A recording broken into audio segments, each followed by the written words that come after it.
Sambutan ulang tahun kelahiran anak-anak kepada usahawan Farhana Zahra yang berlangsung baru-baru ini telah meraih perhatian ramai.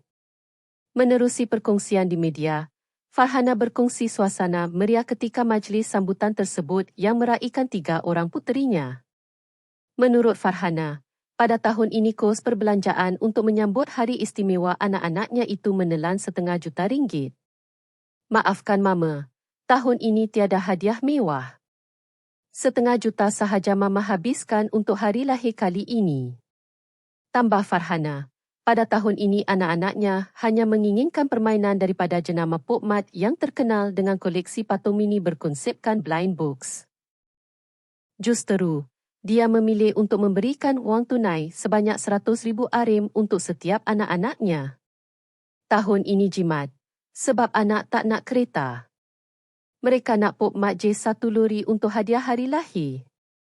Lebih baik saya bagi duit ini untuk mereka pergi beli sendiri. Ketiga-tiga cahaya mata Farhana kemudian mengucapkan terima kasih kepada ibunya kerana memberikan wang untuk membeli permainan tersebut. Sebelum ini, Farhana pernah tular selepas menghadiahkan pelbagai barangan mewah bernilai kira-kira RM1 juta kepada anaknya yang menyambut ulang tahun kelahiran ke-11.